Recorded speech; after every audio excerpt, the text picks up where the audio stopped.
Bonsoir, vous l'avez certainement remarqué, il ne se passe plus une journée sans qu'on nous rappelle les gestes essentiels pour sauver la planète. C'est rentré dans les mœurs, on n'utilise plus de sacs en plastique, on économise l'eau, on trie désormais nos déchets. Et pourtant, il y a en France un scandale écologique aux portes de nos villages. Une pollution invisible, inodore, indétectable.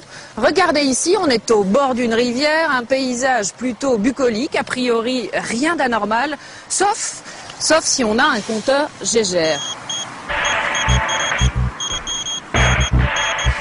Il y a bien de la radioactivité sous mes pieds et elle n'a rien de naturel. Mais depuis des décennies, les autorités ne semblent pas s'en préoccuper, laissant les populations dans l'ignorance face au danger. Dissimulé un peu partout en France. Saturation du radiamètre, 15 000. Là, c'est dangereux. Utilisé pour construire des hangars, remblayer des routes ou des parkings. Pendant une demi-heure, on a déjà un risque qui n'est pas négligeable. Dans plus de 25 départements, 300 millions de tonnes de déchets radioactifs ont été abandonnés sans aucune surveillance, ou presque. Je prends une carte de crédit de mon portefeuille. Voilà. Ainsi de protéger. Entre 1945 et 2001, les mines d'uranium françaises ont fonctionné à plein régime pour l'indépendance énergétique et nucléaire du pays. Mais quel est l'impact sur la santé des riverains ou des mineurs? J'ai remarqué que dans les anciens collègues, Pays-Bas, c'est des cartons. Pendant des années, les politiques ont ainsi abandonné tout contrôle sur ces déchets de l'industrie nucléaire. Il y a un mélange permanent des genres entre contrôleurs et contrôle. Multipliant même les tours de passe-passe législatifs pour évacuer le problème. On est où là? On est où? Dans l'Union soviétique ou on est en France? On est dans une dictature ou on est dans une démocratie? Malgré les rapports alarmants et la mobilisation de quelques citoyens, depuis 30 ans, rien n'a changé et rien n'est fait pour trouver une solution. Attendez, là il y a un truc qui va pas du tout dans ce pays. Ce soir, Pièce à conviction vous dévoile le scandale de la France contaminée.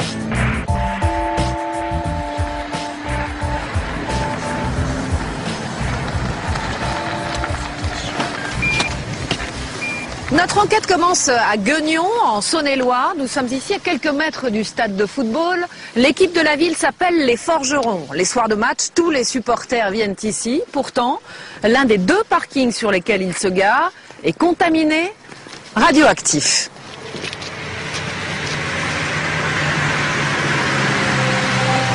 Aujourd'hui, jour de semaine, le parking du stade de foot de Gueugnon est désert. Cet homme va profiter du calme pour effectuer des mesures surprenantes sur ce lieu public. Avec cet appareil, il va évaluer le risque d'irradiation pour les personnes qui viennent dans cette zone. Déjà, faut pas aller loin. Déjà dans le coffre de la voiture. Donc ça veut dire qu'il y en a dessous là.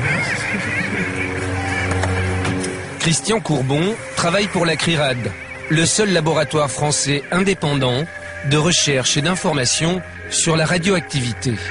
Mon appareil indique qu'il y a de la radioactivité là sous mes pieds. Je vais aller vérifier un peu plus loin quand même pour voir si c'est la même chose partout. Bon alors là déjà on pète là, hein, voilà. Vous voyez.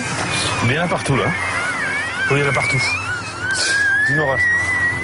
Partout, le compteur Gégère crépite. Car les experts de la CRIRAD ont découvert que les sous-sols du parking regorgent de déchets radioactifs. Là-dessous, il y a entre 28 000 et 30 000 tonnes de résidus. Sous le parking, à 70 cm de profondeur. Le parking du stade de foot, mais aussi ses alentours, dissimule des milliers de tonnes de cailloux et de boue radioactive. On les appelle des stériles et des résidus. 4000. Par endroits, il dégage une radioactivité 60 fois plus forte que la radioactivité naturelle de la région. Elle se mesure en chocs par seconde. Là, je suis à 4000 chocs par seconde. Sachant que dans le milieu naturel, on a 75 chocs ici, entre 50 et 75 quoi. Il n'y a aucun panneau, c'est en accès libre, donc nous sommes là, nous, déjà, librement. Voilà, c'est les berges, donc c'est ouvert aux pêcheurs, aux enfants. Tout le monde peut venir jouer là, quoi. À part que vous êtes assis sur beaucoup de radioactivité. Et encore, là, c'est juste l'irradiation. On peut penser que des enfants qui jouent là vont jouer avec cette terre-là et vont se contaminer de façon interne, quoi. Ils vont s'en mettre sous les ongles, ils vont sucer les doigts, voilà. Donc ici, il y a un danger d'irradiation et de contamination. Il y a les deux. L'irradiation, ce sont les doses reçues à proximité de la source radioactive.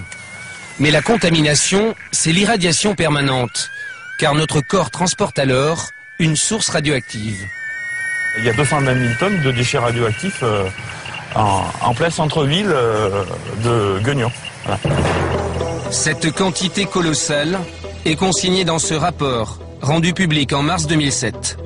Au total, la CRIRAD a comptabilisé 225 550 tonnes de matière radioactive, enfouies dans la zone qui va du stade de foot à la rivière.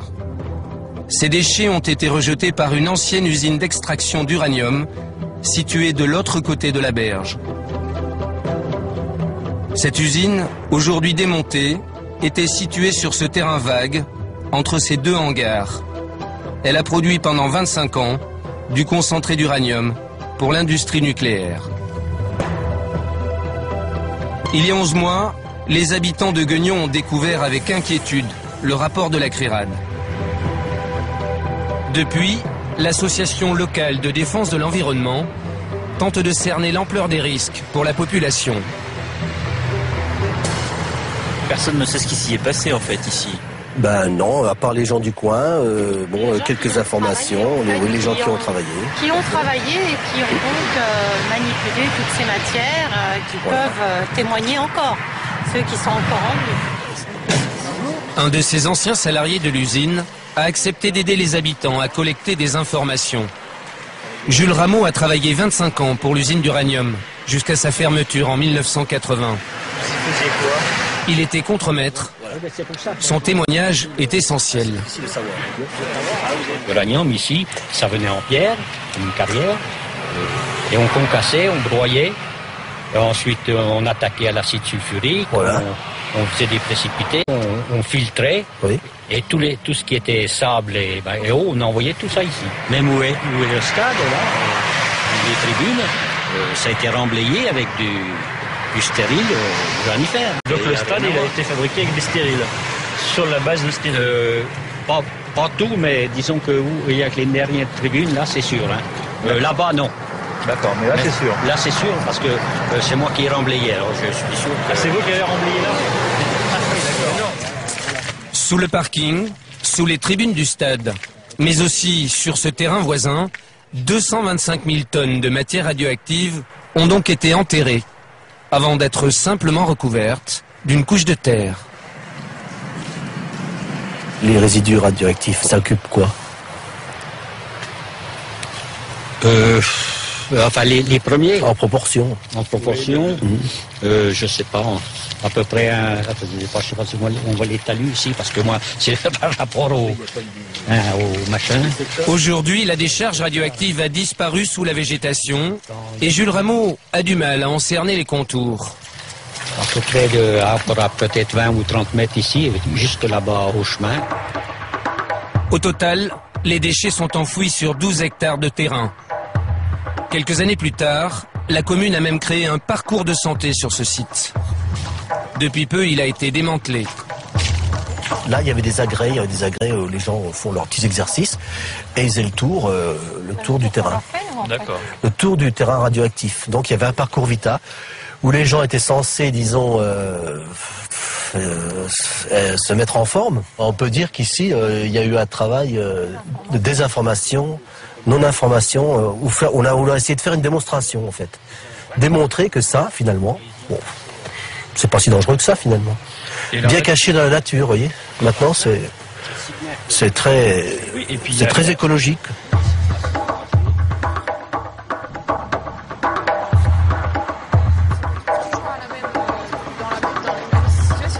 Laurette et Gérard Wenzel habitent à quelques centaines de mètres du parcours de santé. Pendant des années, ils s'y sont promenés jusqu'à ce qu'ils découvrent que le site était radioactif. Nous les y avons emmenés et là, surprise, Areva a fait installer un grillage quelques jours avant notre venue. Il y a des barrières, elles ont été installées quand? Et ben voilà, il y a 15 jours. Ça vient 15 d'être jours. fini. Ça a démarré une semaine avant Noël et ça s'est terminé ces derniers jours. En fait, ici, vous êtes promené pendant des années. Voilà, en ne vous des doutant de années, rien.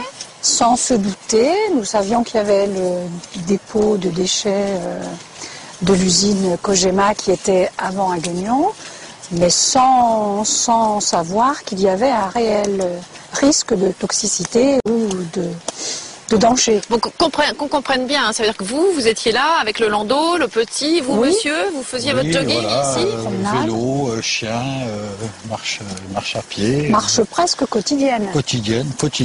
Il y avait un matin, parcours de après-midi. santé là, donc Voilà. vous faisiez du sport. Quoi. Voilà. En Oui. étant persuadé que c'était bon pour la santé. Tout à fait, exactement.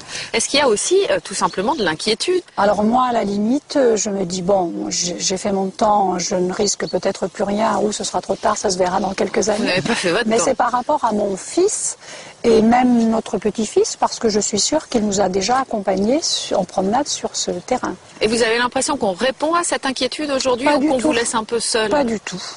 Voilà. On nous laisse seuls, il n'y a encore rien de fait, rien de définitif pour mettre un terme à se laisser aller. Des décharges radioactives comme celle de Guignon, il en existe un peu partout en France. En Bourgogne, en Rhône-Alpes ou dans le Limousin, dans la moitié de nos régions, près de 300 millions de tonnes de matières radioactives sont dispersées dans les campagnes ou les villes françaises. Nous avons retrouvé des images inédites, tournées près de Limoges, en 1992 par un habitant de la région. On y découvre des camions chargés de résidus du traitement de l'uranium. Ils déversent ces boues radioactives dans une carrière abandonnée, sans autre précaution. Tous ces déchets ont été principalement abandonnés par le CEA, le Commissariat à l'énergie atomique, puis par la COGEMA, la Compagnie générale des matières nucléaires.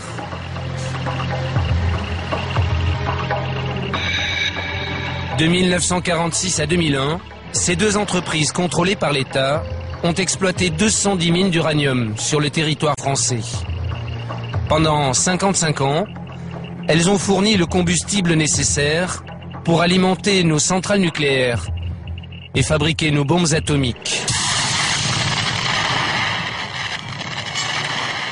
Pour cette physicienne nucléaire réputée, le CEA et la COGEMA se sont crus tout permis. Ils travaillaient dans leur esprit pour la nation, puisqu'ils s'occupaient de la bombe, ils s'occupaient de faire le développement nucléaire. Et donc, clairement, ils étaient dépositaires du futur du pays. Et avec ça, ils arrivaient partout en roulant les mécaniques. Ils travaillaient pour la patrie, donc tout le monde devait s'incliner. Cet ingénieur spécialiste de la radioprotection a travaillé pour le Commissariat à l'énergie atomique. Il est pourtant critique. Le commissariat à l'énergie atomique puis l'industriel, ça a été des instruments au service de l'État. Donc l'État est aussi responsable. L'État est d'abord responsable de la santé de milliers de mineurs qui ont extrait, à ciel ouvert ou dans les entrailles de la terre, le minerai d'uranium jusqu'au début des années 2000. Responsable aussi des conditions de travail des ouvriers qui ont transformé dans les usines ce minerai en poudre d'uranium. Dans le Cantal, jusqu'au milieu des années 80, une usine a produit la poudre d'uranium qui sert de combustible à nos centrales nucléaires. Jean-Jacques Mesure est soudeur. Il a travaillé dans l'usine de Saint-Pierre, au contact direct de l'uranate. Cette poudre jaune, ce concentré d'uranium. Il y en avait plus ou moins partout, c'était quand même assez volatile, donc nous quand on déposait des vieilles tuyauteries, n'importe quoi, il y en avait dessus. Et bien sûr, on n'avait pas de masque, on n'avait rien. Bon.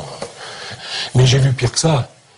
J'ai vu des trucs aussi que, bon, des fois on faisait le poste, on arrivait à 5 h du matin, il y avait, comment dirais-je, un tapis où c'est que l'uranate, ils appelaient ça l'uranate, donc, qui arrivait dessus, ça s'est coulé, et à la sortie de ce tapis, ça s'était bouché. On arrivait, tout ça, oh, ça déborde, ça déborde. Les gars, oh, ils regardaient, il y avait un tas comme ça sur les passerelles. Et bien, comment on faisait? Et ça, c'était de Oui, l'uranium? oui, c'était de l'uranium, de l'uranate, oui. Et ben, qu'est-ce qui se passait? C'était un coup de lance à incendie, et puis terminé. C'était lavé, ça coulait à travers les passerelles, ça tombait par terre. À 150 km de là, en Haute-Vienne, une quarantaine de mines d'uranium ont été exploitées jusqu'au milieu des années 90. Pendant 14 ans, cet homme a travaillé dans l'une d'entre elles. Avant qu'il ne perde l'usage de la parole, la CRIRAD a recueilli son témoignage il y a 4 ans. Gilbert Mougnot nous amène à l'entrée du puits qu'il empruntait tous les jours pour aller au fond de la mine. Où est-on exactement? On se trouve devant l'ancien puits de Fanny, siège de Fanny. Il est passé 14 ans de ma vie. La mine a fermé en 1991. 5 ans plus tard, l'ancien mineur a développé un cancer du larynx. À 50 ans, il est toujours en vie. Ce n'est pas le cas de beaucoup de ses anciens collègues. Plus j'avance dans l'âge, 50 ans, on regarde derrière, les cancers, il y en a partout. Mais j'ai remarqué que dans les anciens collègues, plus il va, c'est une hécatombe. 40, 42, 47, 46. Le dernier, c'était au mois de novembre, 47 ans. Pas mal.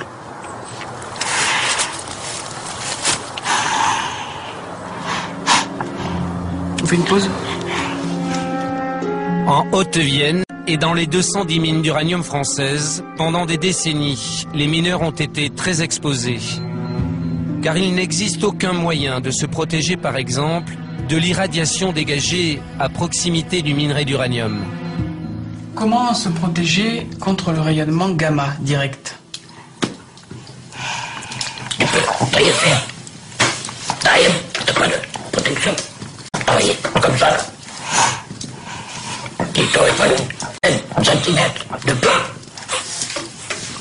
Tu le traîner. Est-ce que vous avez un suivi sanitaire, vous? Écoutez, le 6 septembre 91, ça a été fini. J'ai fini. J'ai plus le suivi. Personne ne le connaît, moi. Pour la COGEMA et l'État, l'extraction de l'uranium a toujours été une activité minière comme les autres, sans danger particulier pour ses travailleurs. Mais il y a 4 mois, une étude épidémiologique française a mis fin à cette version officielle. Plus de 5000 mineurs ont été suivis pendant plus de 30 ans et les conclusions sont claires. Les travailleurs de l'uranium meurent plus que le reste de la population de cancer. Presque 1,5 fois plus de cancer du poumon, presque 2 fois plus de cancer du rein. L'analyse de la mortalité des mineurs d'uranium français confirme en particulier l'existence d'un excès de mortalité par cancer du poumon. L'analyse indique également un excès de mortalité par cancer du rein. Ce constat n'est pas celui d'un organisme militant.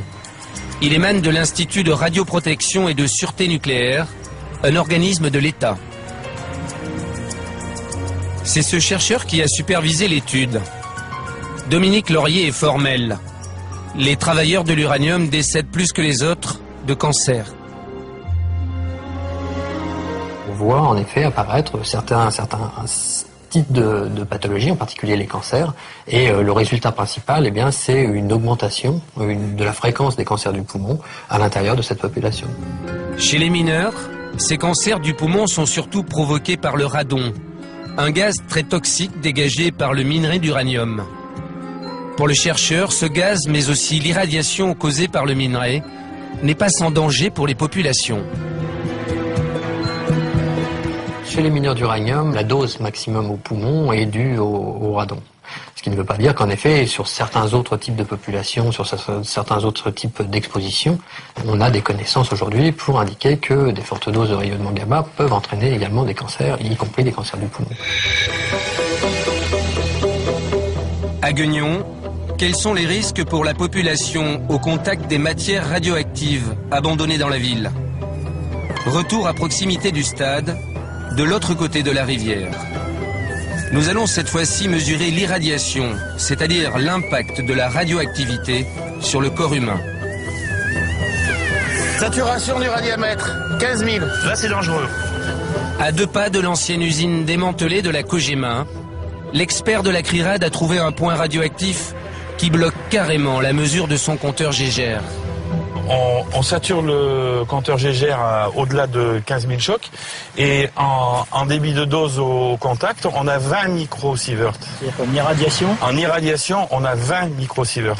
C'est-à-dire en quelques dizaines d'heures, on va passer la limite annuelle admissible. Ici, 15 heures de présence dans l'année suffisent pour qu'un pêcheur assis reçoive 300 microsieverts, la dose maximale admissible sur un seul lieu, fixée par les normes internationales. À l'emplacement de l'ancienne usine, tout a été nettoyé parfaitement. Et à l'extérieur de ce site, dans le domaine public, on est 100 fois au-dessus. C'est incroyable. Avant de quitter Guignon, nous avons croisé à proximité du stade des ouvriers de la Cogema, devenue l'entreprise Areva depuis 3 ans. C'est pas courant qu'il y ait des travaux sur le site. Nous en avons profité pour rencontrer leur chef de chantier, en caméra dissimulée. Depuis que les mesures inquiétantes de la CRIRAD sont connues, le préfet a demandé à Areva de chercher une solution. C'est cet homme qui devrait s'en charger. Nous, on a commencé, si vous voulez, à regarder ce qu'on pouvait faire.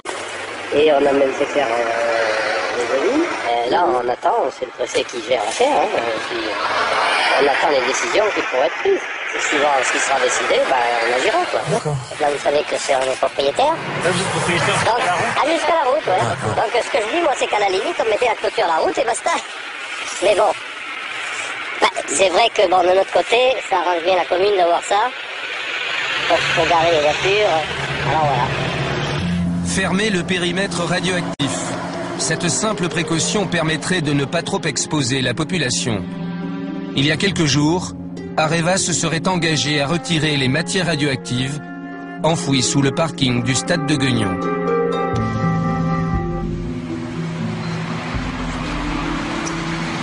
Face à cette situation, Areva a donc décidé d'agir d'ici à la fin de l'année. Un engagement bien tardif, car en attendant, Areva n'applique pas le principe de précaution et laisse le parking du stade de football libre d'accès. Nous avions beaucoup de questions à poser à Anne Lauvergeon, la patronne d'Areva. On nous a rétorqué qu'elle n'était pas disponible. Un agenda trop chargé sans doute. C'est donc le porte-parole du groupe qui a répondu à l'interview. Pourquoi certaines zones qui sont vraiment accessibles au public aujourd'hui ne sont toujours pas clôturées alors que vous avez clôturé d'autres zones ?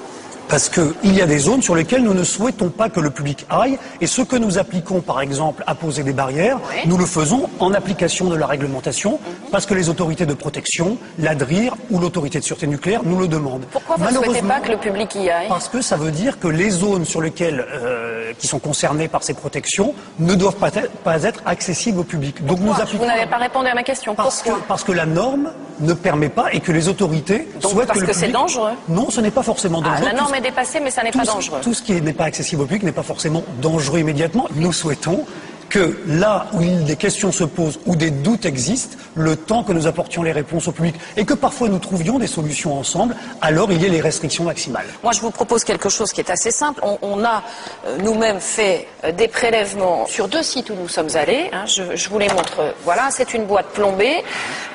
On y a mis, je vais prendre ça délicatement parce que c'est dans du plastique, donc moins dangereux, mais quand même radioactif. Ah non, on peut le prendre dans la main, oui, moi je vais le prendre dans la main. Vous pouvez le prendre dans la main, je le prends dans la main aussi, c'est pas le problème. Je pense que si on enlevait le plastique, il faut dire simplement ça, c'est du sable, c'est du résidu.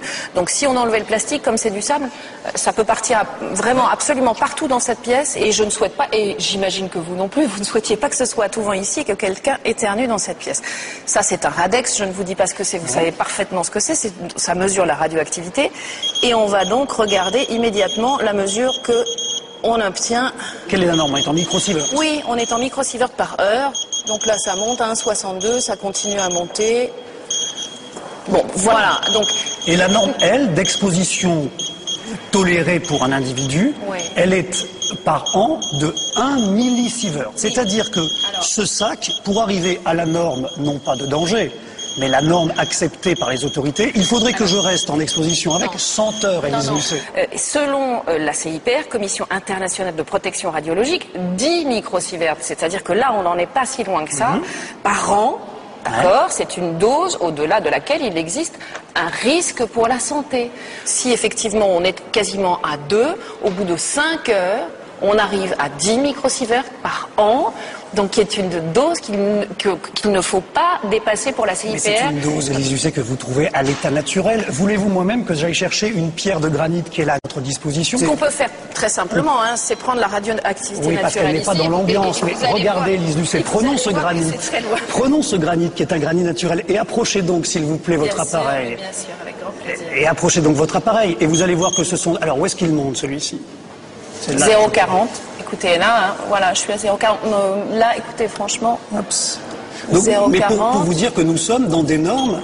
Voilà, donc, 0,36, 36... Tout ça pour vous dire que les degrés de radioactivité, c'est dans la nature. Vous pouvez trouver des pierres qui le sont en permanence. Donc ça aussi, 0,36, c'est la moitié de votre salle. Non, là, on était à 1,60 et là, vous êtes le tiers. Mais ce qui veut donc dire que la radioactivité, elle est bien naturelle. Pas le tiers. Et donc c'est une question d'exposition. Ce que je veux vous dire, c'est que c'est une question d'exposition. Écoutez, il y a une étude qui a été menée par l'IRSN, l'Institut de radioprotection et de sûreté nucléaire. Ça aussi, c'est sérieux. Vous êtes d'accord, hein? Il n'y a pas à discuter. C'est un sujet sérieux. Le médecin du nucléaire, il a mené des études donc sur les rats. Après exposition prolongée à de faibles doses, il y a eu des problèmes sur ces rats de respiration, de comportement, d'alimentation, de reproduction. Donc ça vous fait réfléchir, j'imagine. Mais ça va nous faire réfléchir tous ensemble. Si ces constats de l'IRSN sont confirmés, j'imagine, par d'autres études scientifiques contradictoires. Mais ce sont des sujets sur lesquels il faut énormément travailler, confronter les données, et dès lors qu'on est d'accord sur l'analyse, réviser les normes quand il y a lieu. Est-ce qu'il n'y a pas à un moment, dans votre tête à vous, Eva, quelque chose qui serait assez simple à mettre en œuvre, qui est de dire, là où il y a un risque potentiel qui sera peut-être prouvé dans quelques années, on installe des clôtures, on met des panneaux qui préviennent au moins le public qu'il y a peut-être un risque radioactif, et au moins les gens n'iront pas se promener des landaux, les enfants n'iront pas ramasser des pierres dans cet endroit-là, on en est certain. Je suis entièrement d'accord avec vous, Élise Lucet, mais je vais plus loin. Je trouverais inapproprié que ce soit Areva qui, de son propre chef, décide sans contradiction et surtout sans concertation avec les autorités de sûreté, mais parce qu'aujourd'hui nous sommes... Mais vous protégeriez la population. Mais vous l'avez dit, et au regard de votre chiffre d'affaires, c'est pas beaucoup d'argent de mettre des clôtures. Mais nous ne sommes pas dans une logique financière en ces matières. La population, elle a droit aux informations, ses élus aussi, et il y a le contrôle des autorités. Je comprends, mais en attendant que toutes ces démarches soient entreprises, ça prend énormément de temps. Est-ce qu'il n'y a pas un principe de précaution? On met des panneaux, on prévient le grand public, et au moins, il n'y aura pas de catastrophe découverte dans 10 ans. Et quand il y a lieu, nous le faisons. Et si je peux me permettre, jusqu'à présent, vous n'avez pas découvert de catastrophe.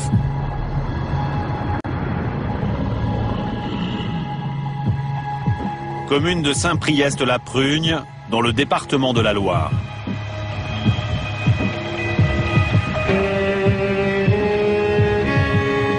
Dans la semaine, Arlette Mossan est tailleuse de pierre. Le week-end, elle sillonne depuis plus de 10 ans les routes de son département, à la recherche d'une radioactivité pas du tout normale. 700, 800, on a 800 dans la voiture encore là. C'est énorme 800 dans la voiture. Le long de ces routes, des cailloux radioactifs sont nichés sous le goudron. À 60 km/h, le compteur Gégère enregistre à 50 cm du sol 800 chocs par seconde, 4 fois plus que la radioactivité naturelle de la région. On a mesuré des endroits là où il y a 10 000 au sol. Ah oui, d'accord. Malgré le goudron. Oui, on a encore beaucoup là. Ah oui, c'est énorme en fait. Oui, enfin, dans un lieu public, c'est énorme. Quand Arlette détecte un point très radioactif, elle s'arrête pour préciser ses mesures. Comme ici, en plein cœur du village de la Prugne.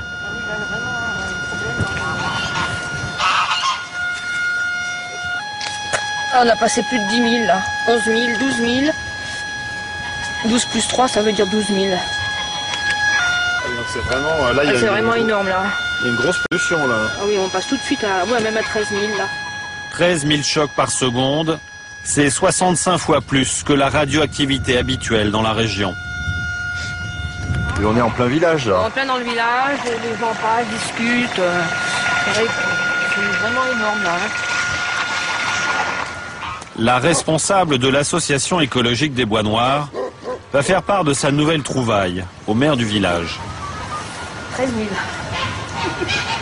000. On vient de faire une mesure là près de la Bachasse. Donc avec l'appareil, là, on vient de trouver 13 plus 3, c'est-à-dire 13 000. Ah, quand même. Oui. Depuis son élection en mars dernier, Éric Duret découvre l'ampleur de la contamination. On sait qu'aujourd'hui, la santé publique, la santé de l'individu peut être gênée. Il y a des nuisances au niveau de la santé. Bon, on peut quand même avoir des doutes pour nous et puis pour nos enfants aussi. Puis je souhaiterais qu'Areva fasse le nécessaire pour nettoyer cette zone. Nettoyer la zone, c'est-à-dire la débarrasser des déchets radioactifs dispersés un peu partout dans la région. À quelques kilomètres de là, le CEA, puis l'entreprise Cogema, ont en effet exploité pendant 25 ans une mine d'uranium qui a généré des millions de tonnes de cailloux radioactifs, nommés stériles. Les stériles, ce sont ces pierres rejetées par cette machine et dont la teneur est trop faible en uranium pour l'industrie nucléaire. Mais elles sont toujours radioactives. Jusqu'en 1980, ce déchet inutile pour la Cogema a été une aubaine pour le département.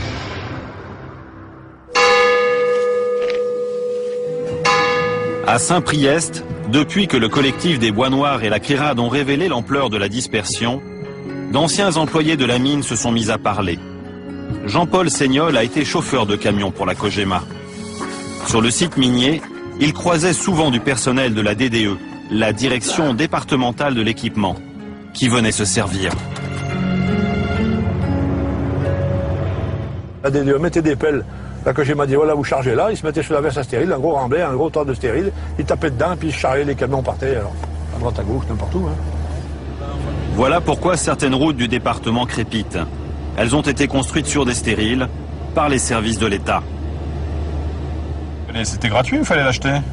Ah ben normalement, moi j'ai jamais vu de facture à main. Peut-être que ceux qui recevaient quelque chose, ils donnaient une petite enveloppe pour le comité d'entreprise ou savoir, peut-être 2-3 bouteilles par-ci par-là d'apéro, je sais pas. Mais il n'y avait pas de bon pesée ni de facture. Il y avait une bascule, on ne faisait pas. On embarquait et terminé. La Cogema se débarrassait de ces stériles à moindre frais, mais ne prévenait personne de la nature radioactive de ces déchets. D'ailleurs, vous-même, vous saviez ce que vous transportiez ou pas? Moi, je savais que c'était du minerai d'uranium, mais minerai d'uranium, pour moi, c'était comme du minerai de fer ou du charbon enroulé, comme des camions normaux, des bennes, des camions bennes, pas branchés, non. Il n'y avait pas de sigle uranium dessus, j'imagine. Ah ben, moi, il n'y avait pas de sigle, non. Les services de l'État, mais aussi des particuliers, et même des entreprises, se sont servis pendant 25 ans. Pire que les routes, des bâtiments ont en effet été construits sur des stériles. À Saint-Priest, c'est le cas du hangar de Patrick Chabrier. Là vous avez du stérile. Aujourd'hui, le responsable du laboratoire de la CRIRAD va confirmer qu'il est contaminé.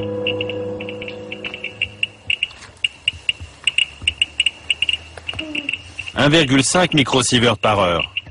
Les milliers de mètres cubes de stériles contenus dans ce sous-sol présentent un risque pour la santé des personnes qui travaillent ici. Vous aviez eu un acheteur éventuel? Oui, j'avais un acheteur éventuel, mais bon, il m'avait dit qu'il fallait que ça se mette aux normes. Et puis moi, comme je suis classé au fichier en mairie au niveau des terrains pollués, je ne peux pas le vendre tel qu'il est là. Et vous avez essayé d'en parler à Areva ou d'une manière... J'en ai parlé notamment à Areva et puis ils m'ont dit si vous le vendez à ce moment, on va dépolluer. Mais bon, on ne peut pas trouver un vendeur avant que ça soit dépollué, on ne peut pas mettre la charrue avant les bœufs. Faut commencer par dépolluer, après on peut trouver peut-être un acquéreur. Bon, on y va ?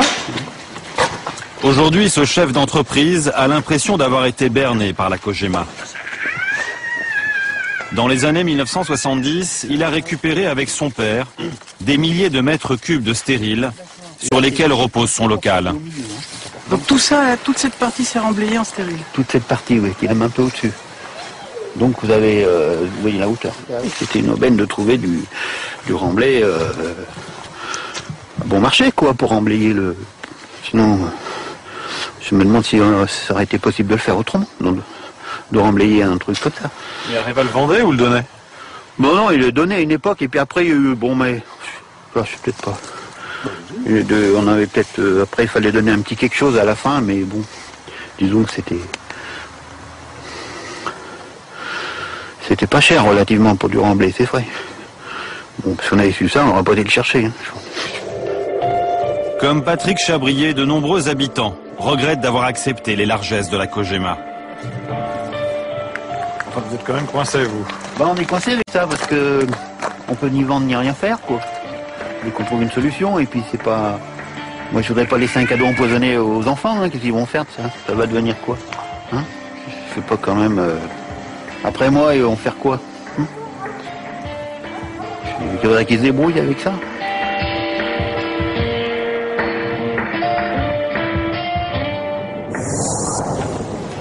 Après sa journée de recherche, Arlette Maussan va mettre à jour sa carte radioactive. Un nouveau point rouge pour un nouveau point contaminé. Un de plus parmi les 80 sites qu'elle a répertoriés en 10 ans. En décembre 2007, elle a envoyé ce relevé à l'administration. On leur a donné les résultats sous forme de tableau, ainsi qu'à la DRIR, à la sous-préfecture. On leur a donné tout ça au mois de décembre l'année dernière. Areva considère qu'il n'y a pas d'urgence et que les normes sont respectées.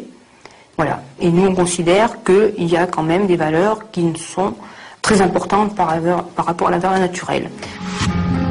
Que pense la DRIR, le gendarme de l'environnement régional, de ces valeurs bien supérieures à la radioactivité naturelle?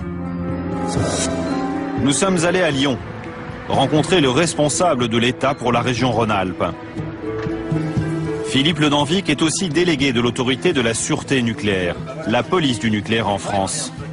Nous lui présentons la carte d'Arlette. Du site de Saint-Priest que vous connaissez sûrement mieux que moi.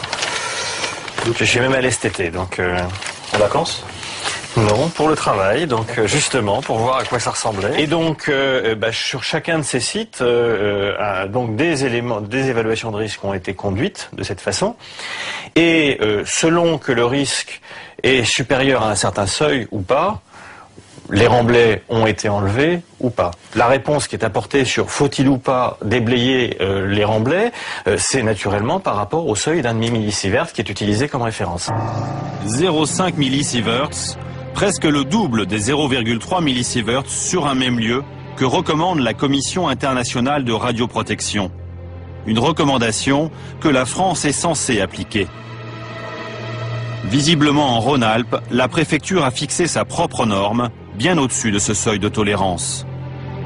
L'administration régionale chercherait-elle à sous-évaluer l'étendue des risques? Nous sommes allés dans l'Allier, un département voisin, lui aussi contaminé par les stériles de la mine de Saint-Priest-la-Prugne. Cette fois-ci, pour explorer le parking de ce club de ski de fond, l'ingénieur en physique nucléaire de la CRIRAD va prendre quelques précautions. Comme lui, Bruno Charéron nous demande de chausser des surbottes. Merci. Bon, je mets ça par-dessus mes chaussures. Et alors pourquoi on s'équipe comme ça sur un parking?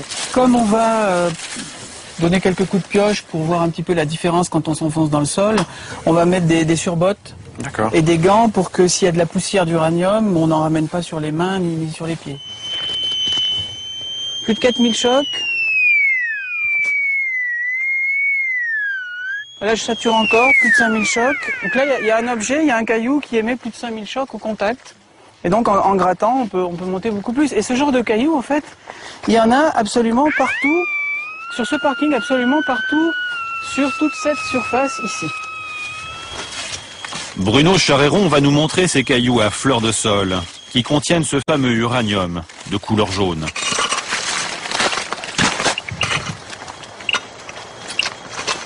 Vous voyez ?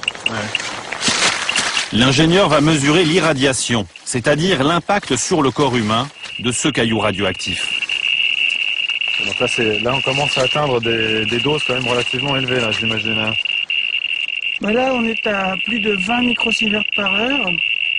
C'est-à-dire que si on reste en proximité du caillou, pendant une demi-heure, on a déjà un risque qui n'est pas négligeable. Ici, les visiteurs s'exposent autant qu'un mineur au contact d'un filon d'uranium. Le patron du club de ski de fond est conscient du danger. Il est fréquenté en fait toute l'année, donc il y a constamment des gens qui viennent ici, que ce soit des jeunes, des groupes qui sont des scolaires, des centres de loisirs, et le personnel est, je dirais, exposé à un danger permanent. Pour les salariés comme pour les visiteurs, à certains endroits du parking, le risque d'irradiation est 120 fois supérieur à la radioactivité naturelle. Alors c'est dangereux, en tout cas ça présente des risques à long terme, on est dans le domaine des très faibles doses, mais ça présente des risques à long terme, parce que ces radiations invisibles ont une énergie quand même assez puissante, pour traverser d'ailleurs le métal du compteur, et dans notre corps, elles peuvent créer des lésions dans l'ADN. Donc heureusement notre système immunitaire arrive à réparer une grande partie de ces lésions, mais pas toutes. Et celles qui ne sont pas réparées peuvent conduire à des mutations dans l'ADN et à long terme, plusieurs décennies après l'exposition, à des cancers par exemple, mais également à d'autres types de pathologies. C'est pourquoi laisser dans l'environnement accessible au grand public des matériaux qui ont ce niveau de radioactivité et une radioactivité qui est éternelle, la période de l'uranium c'est 4 milliards d'années, ça n'a aucun sens. Retour chez la police du nucléaire. Philippe Le Danvic conteste les mesures au sol de la CRIRAD. Selon le responsable de l'État, cette mesure au sol n'est valable que si les personnes sont allongées par terre. Quelqu'un qui travaille, oui, mais à ce moment, oui, lui, il court un risque techniquement. Cela étant, la question est de savoir sur quelle mesure vous vous basez. Si vous vous basez effectivement, comme ça figure dans l'étude de la CRIRAD, en prenant la mesure au sol, je suis désolé, il n'y a personne au niveau du parking de ski de fond qui va rester couché sur le parking de ski de fond. Ça n'a pas de sens. Pour le haut fonctionnaire, la mesure doit se faire à 1 mètre du sol. Et tant pis pour les jeunes enfants ou les jambes de leurs parents. À Valence, dans son laboratoire, Bruno Charéron va nous démontrer, avec un caillou prélevé sur le parking de ski de fond, que les méthodes des services de l'État minimiseraient les risques.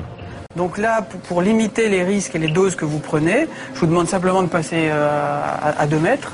Alors bien sûr, ce qu'on dit nous, c'est que les gens ne restent pas couchés sur le parking du foyer de ski de fond, mais que par contre, n'importe qui, des enfants peuvent prendre ces cailloux, les ramener chez eux, et si par exemple ils mettent ce morceau de minerai, par exemple sur leur table de chevet, même à cette distance par exemple, à une dizaine de centimètres, on a déjà plus de 10 microsieverts par heure, c'est-à-dire, disons, 100 fois le niveau naturel habituel. Et ce qui est très critiquable dans la méthode qu'utilise Areva pour contrôler la radioactivité sur ces anciens sites où il y a des remblais radioactifs, c'est que les mesures qu'ils font sont faites à peu près à 1 mètre au-dessus du sol, et à 1 mètre au-dessus du sol, on a un niveau qui n'est pas normal. Ici, on a à peu près 7 fois plus que le niveau naturel. On sent bien qu'il y a quelque chose de radioactif, mais ça ne rend pas du tout compte de la quantité de radiation que l'on recevrait si on est au contact de ces matériaux. Et surtout, cette méthode ne permet pas justement de vraiment diagnostiquer la présence de ces morceaux de minerai dans les sols. Au contact, ce stérile irradie jusqu'à 65 microsieverts de l'heure. Ce caillou est donc un vrai déchet radioactif.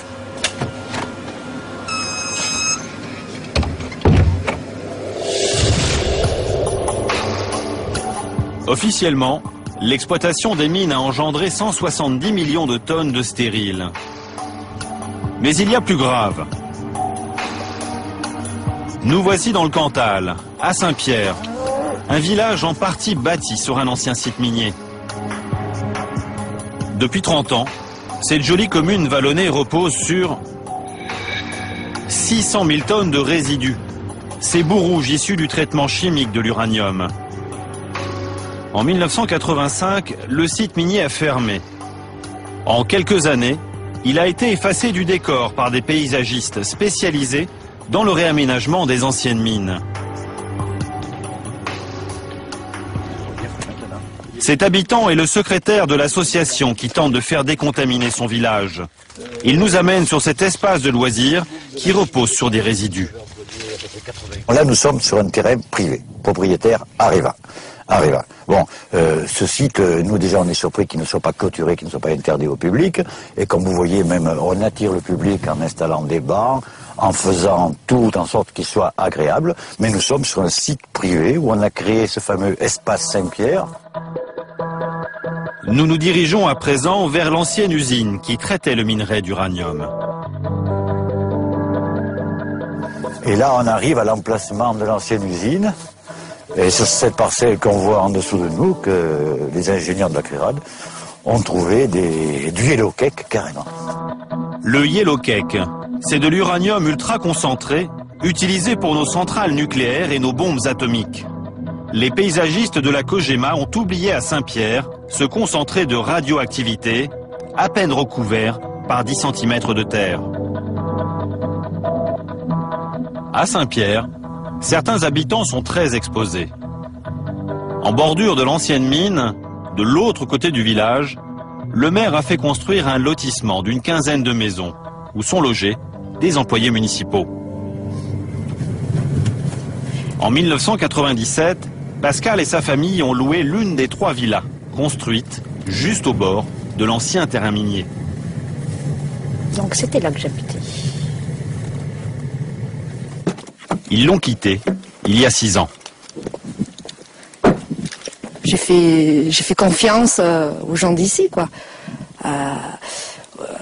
Aux anciens maires, tout ça. J'ai fait confiance, je savais que, bon, apparemment, le site était fermé, il n'y avait aucun souci, quoi. Je pensais qu'il n'y aurait pas de problème, pas de répercussions sur la santé et tout.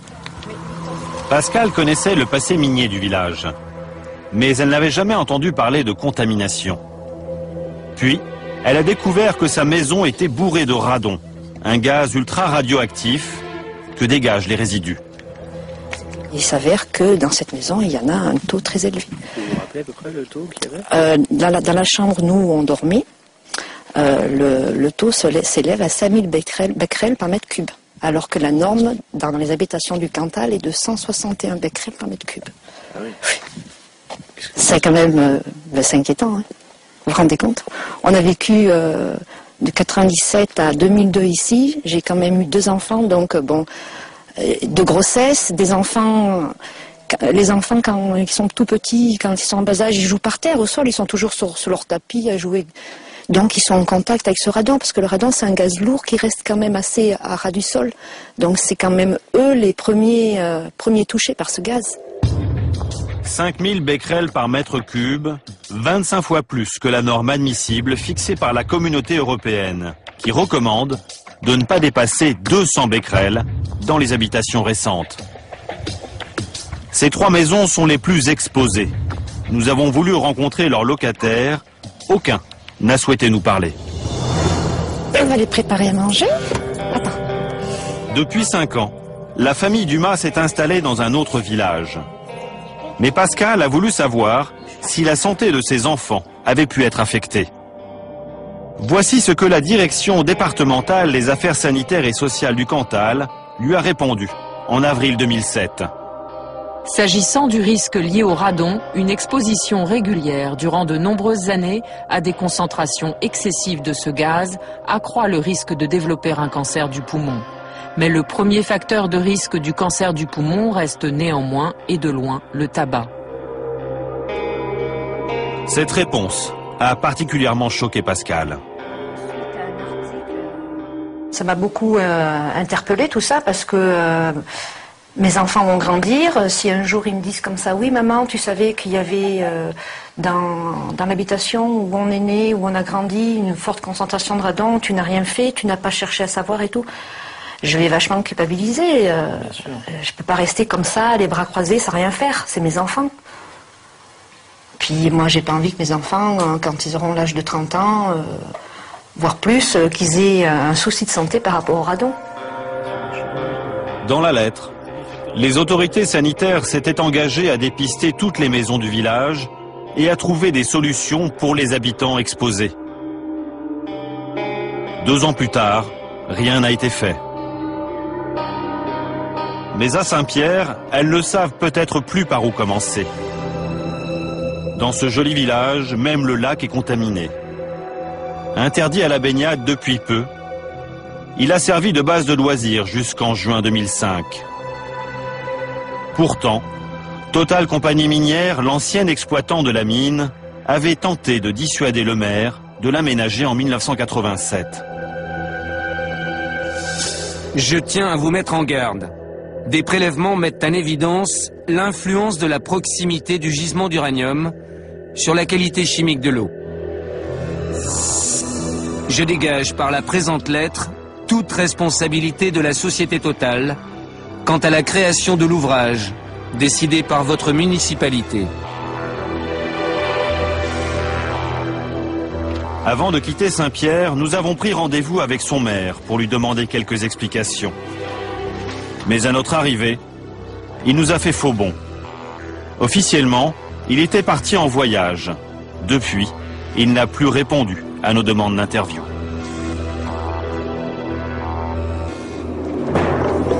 Nous quittons l'Auvergne pour le Limousin, la région la plus polluée de France par les déchets des mines d'uranium. Cette fois-ci, ce ne sont plus des villages, mais une ville entière, Limoges et toute sa périphérie, qui a vécu sous la menace de la contamination. Pour les 240 000 personnes de cette capitale régionale, ouvrir le robinet était un geste dangereux, car l'eau potable était chargée en éléments radioactifs, et les habitants n'ont jamais vraiment été informés. En 2004, la mairie de Limoges a commandé à la CRIRAD un rapport sur ses réserves d'eau potable. Ce rapport que nous nous sommes procurés n'a jamais été rendu public par la ville. Voici ce qu'il disait. Les apports en radionucléides au réseau présentent de sérieux problèmes de gestion pour le service des eaux de la ville de Limoges. La maire adjointe chargée de l'environnement a accepté de nous parler de ce dossier sensible. Aline Biardot a découvert la contamination de l'eau potable avec le rapport de la CRIRAD. On n'arrivait pas à savoir comment aborder cette situation de départ de la COGEMA. C'est-à-dire qu'en fait, ils partaient en laissant derrière eux toutes les saloperies, excusez-moi, qu'ils avaient accumulées pendant leurs années d'exploitation. C'était des dizaines d'années d'exploitation. Ils ont quand même finalement dans cette histoire reconnu leur faute de manière assez importante parce que... Je pense qu'au début, ils ne voulaient pas, et puis ils ont fini par l'admettre, parce que de toute façon, la ville de Limoges se serait dirigée tout droit vers du contentieux assez lourd, et là, évidemment, ça ne faisait pas les affaires du COGEMA. Donc, assez habilement, effectivement, ils ont décidé de mettre la main au porte-monnaie et de régler définitivement le problème. Officiellement, le problème serait définitivement réglé. Mais nous allons remonter étape par étape le cours de l'eau et découvrir que la contamination a seulement été différée. L'eau potable de Limoges vient en grande partie de 3 grands étangs situés sur les hauteurs de la ville. Depuis que la mairie a menacé Areva, la multinationale s'active autour de ses réserves d'eau potable. À l'étang de la Crouzille, les pelleteuses achèvent de curer 50 000 mètres cubes de boue radioactive. Avant même la fin des travaux, la lettre environnement du groupe Areva crie victoire. La Crouzille, mission accomplie. Fin octobre, la multinationale a organisé une visite sur place pour la presse et les associations locales. Nous nous sommes invités dans le bus pour écouter cet homme à l'allure détendue, le responsable de l'environnement d'Areva. Donc en fait là, sur votre gauche, vous avez ce stockage qui contient 5 millions de tonnes de résidus de traitement. Et si vous pouvez faire demi-tour ici, on va sortir.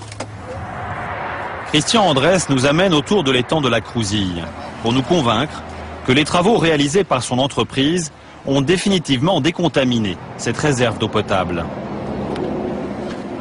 Donc aujourd'hui, on a une situation où les bassins sont, pour certains, pas totalement remplis, à moitié remplis, avec un contrôle de la qualité des eaux en fin de décantation. Et très rapidement, on a pu voir des eaux qui étaient à très faible teneur en matière en suspension. Parce qu'en fait, il y a quand même eu un investissement ici de plus d'1 million d'euros. Je veux dire, il faudrait quand même que cet investissement ait porté ses fruits et que la qualité du travail soit reconnue par tout le monde et qu'on ne soit pas obligé d'y revenir. Le message est clair, circulez, il n'y a plus rien à voir. Première étape de notre enquête dans le Limousin. Nous retournons sur place avec un habitant de Limoges qui connaît bien le dossier. Et le directeur du laboratoire de la CRIRAD, Bruno Charéron. Nous allons effectuer des mesures à 100 mètres au-dessus de l'étang de la Crouzille, au bord d'une rivière qui alimente cette réserve d'eau potable. Bruno Charéron va vérifier si cette eau est contaminée.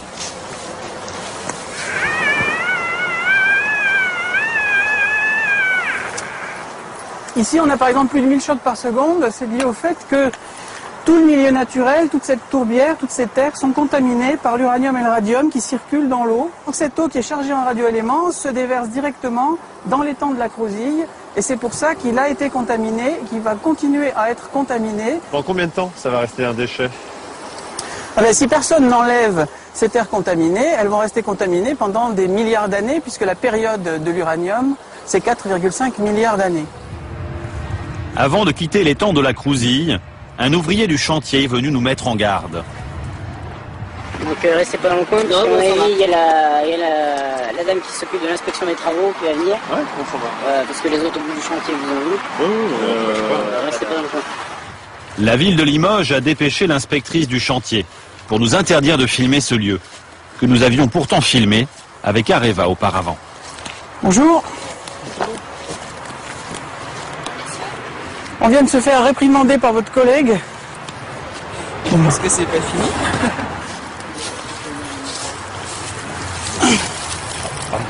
Moi, ça crée la panique au bureau. Maintenant, on me demande de venir, donc voilà. Aujourd'hui, que ce soit sur la rivière du Limousin, au bout d'un moment, Source et rivière du Limousin. Source. Au bout d'un moment, il peut y avoir une façon de faire qui est de ne pas forcément être obligé de demander et faire des papiers en 4 exemplaires pour aller voir. Oui, c'est l'administration, malheureusement. Notre présence dérange. Mais que craignent donc les services de la ville? Deuxième étape de notre enquête, nous allons remonter à la source de la contamination. Au sommet de ces collines, où se trouvent les anciennes mines d'uranium, à 3 km à vol d'oiseau. C'est un pionnier du combat contre les déchets radioactifs qui va nous y conduire. Depuis la fin des années 80, Thierry Lamiraud sillonne la région pour accumuler les mesures, les relevés, les photos. Un véritable travail de fourmi. À 500 mètres d'altitude, voici Penny, cette mine à ciel ouvert, bourrée de déchets radioactifs, fermée il y a 15 ans et aujourd'hui remplie d'eau. Alors ce qui est dramatique, c'est que dans un site pareil, comme ils ont laissé remonter les eaux, il y a ce qu'on appelle toutes les fines, c'est-à-dire les particules très radioactives encore, mélangées à tout un panel de produits chimiques, ça baigne dans les eaux et ça part partout, ça part dans tous les cours d'eau. Comme toutes les mines d'uranium ici, en tout cas en Limousin, sont au-dessus de tout le reste, par courbe de niveau et par gravitation, tout s'en va vers le bas. Donc on retrouve ça dans la rivière Gartempe, dans la Vienne, et puis Kojima s'en lave les mains, et puis tout le monde ferme les yeux. Donc c'est vraiment un scandale, vraiment sanitaire. Hein. C'est vraiment dégueulasse d'avoir fait ça. Et il y a des tas de sites comme ça. Voilà pourquoi dans la région, des anciennes mines contaminent continuellement les réserves d'eau potable de la ville de Limoges. Contrairement à ce qu'affirme Areva, le curage des étangs ne serait donc qu'une solution provisoire. C'est d'ailleurs ce que soulignait le rapport de la CRIRAD. Le laboratoire recommandait de détourner les rivières contaminées pour qu'elles n'alimentent plus les réserves d'eau potable. Il faut mettre l'acheminement vers les retenues d'eau réellement hors influence des anciens sites miniers. C'était l'une des 4 recommandations du rapport que la ville de Limoges n'a pas jugé utile d'appliquer. Nous sommes retournés voir la maire adjointe chargée de l'environnement. Notre dossier à nous, c'est les réservoirs d'eau potable.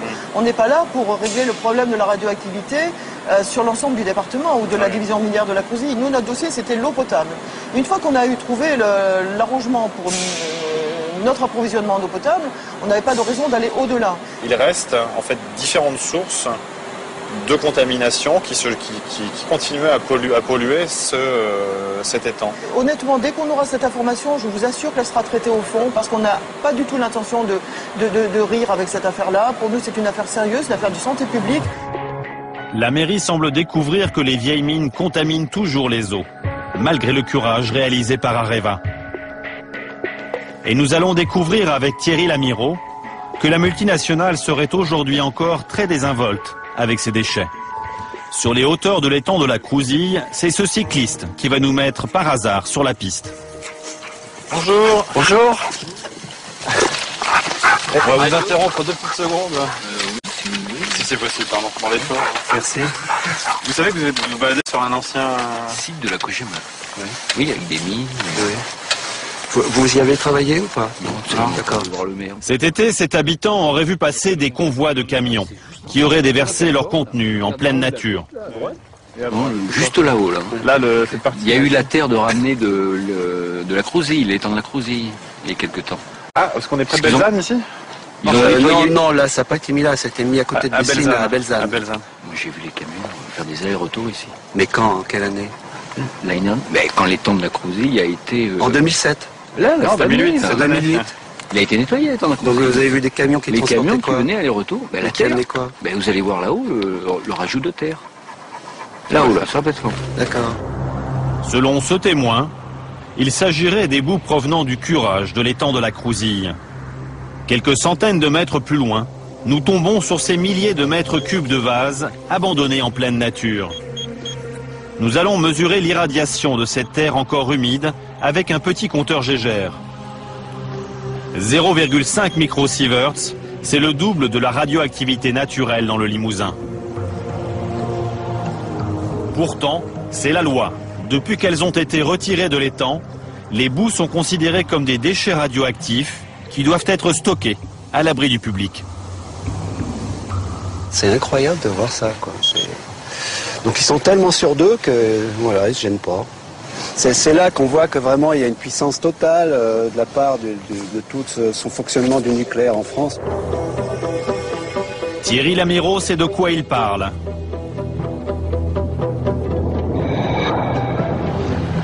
Sur ces images qui n'auraient jamais dû être filmées, il a surpris la Cogema en train de se débarrasser de ses résidus de traitement de l'uranium.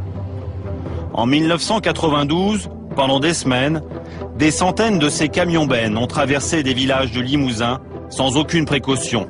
Direction l'ancienne mine à ciel ouvert de Belzane.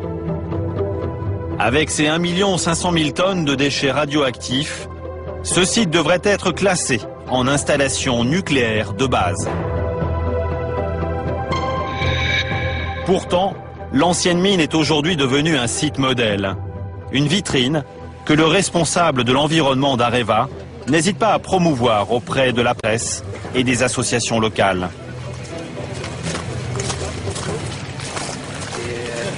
Aujourd'hui, dans ce stockage, on a les boues de Saint-Pardoux, on a les boues de l'étang de la Crouzille et les boues du dernier étang qui a été curé, c'est-à-dire les boues de Belzane.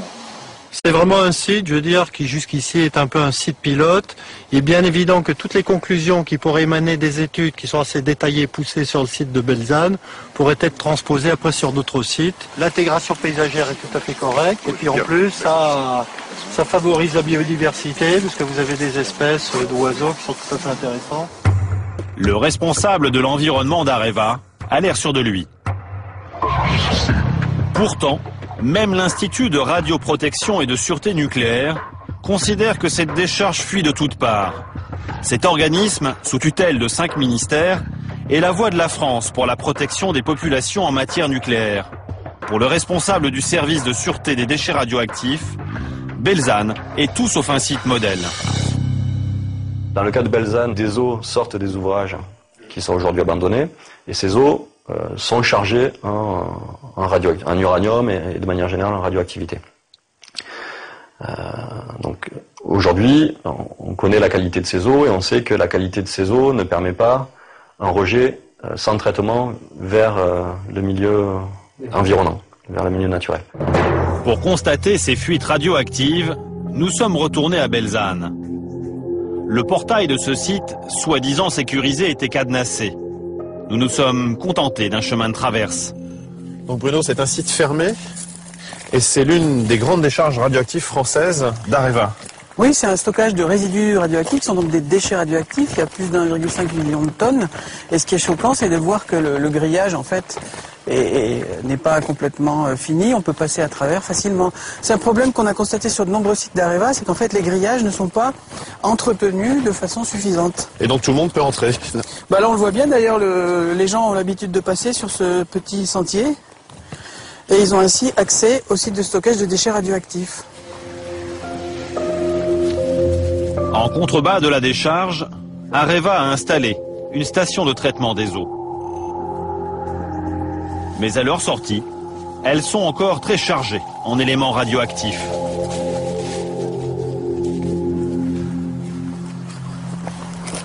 Ah bah là, ça pète tout de suite. Hein. On est à 2000, Ouh là là. rien qu'à 1 mètre du sol déjà. Parce qu'en fait, ici, on est dans une zone de dépôt. L'uranium et le radium qui sont véhiculés par l'eau, ensuite, quand ça déborde, se dépose dans la terre. Donc quand même 2000 chocs secondes à 1 mètre, c'est énorme. Au contact du sol, là, on a même plus de 3000 chocs secondes. Les herbes, la terre, dans cette prairie, les eaux ont tout contaminé. Mais ici, dans ce pré, on a une illustration typique de l'absurdité de la gestion des anciennes mines d'uranium et des stockages de déchets radioactifs, les résidus. C'est qu'en fait, les sites de stockage fuient, ne sont pas étanches, donc les eaux sont contaminées. Elles contaminent ensuite tout le milieu aquatique et les prairies en aval. On le voit très bien ici, toute cette prairie est contaminée à des niveaux qui sont vraiment importants. Le niveau de radiation à 1 mètre du sol est, disons, 10 fois supérieur à la normale. Et en plus, la terre elle-même est un déchet radioactif. Et pourtant, l'administration laisse Areva continuer à laisser se produire ces écoulements et même à rajouter des sédiments contaminés dans le site de Belzane. Belzane n'est pas le seul site nucléaire où l'administration et Areva ont été négligents.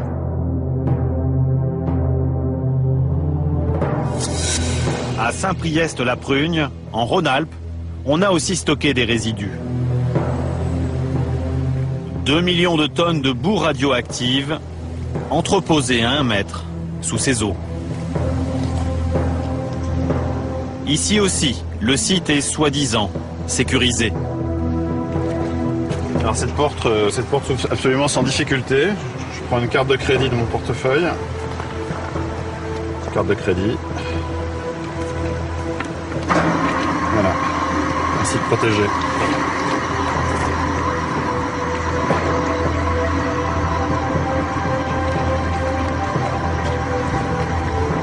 Dans le pays, tout le monde connaît la combine. Pour la jeunesse du coin, ce site nucléaire isolé permet parfois d'organiser des rave-parties. Le week-end, leurs parents viennent y pêcher, en toute tranquillité.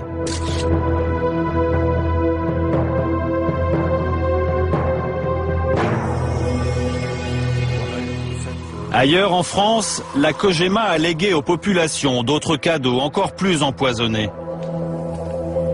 Retour dans le Limousin avec Thierry Lamireau. Ce pionnier de la traque aux déchets nous emmène à contre-cœur à Margnac, l'une des anciennes mines. On est les mains nues, on n'a pas de protection respiratoire, on n'a rien, donc il faut peut-être pas trop y rester longtemps.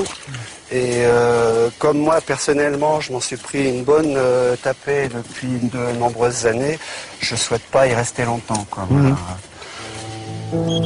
Notre compteur Gégère ne cesse de biper et Thierry Lamireau est inquiet. Car sous nos pieds, sur ce terrain, la Cogema a stocké en catimini des déchets très radioactifs.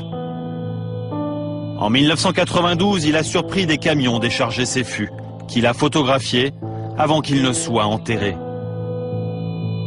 J'ai vu des camions qui arrivaient la nuit avec l'estampille de déchets radioactifs et qui balançaient tout là, hein, dans cet endroit-là. Officiellement, 176 000 fûts contaminés par le Yellow Cake, ce concentré d'uranium destiné à nos centrales nucléaires, ont été largués en pleine nature. Il y a eu toute une époque aussi, il y a tout un tas de fûts concassés ou pas, pleins ou pas, qui sont mis là, des milliers de fûts. Des milliers de tonnes de déchets radioactifs de nature inconnue que l'administration a laissé disparaître. Munis de ces preuves, les associations du Limousin ont décidé de porter plainte pour abandon de déchets, pollution et mise en danger de la vie d'autrui.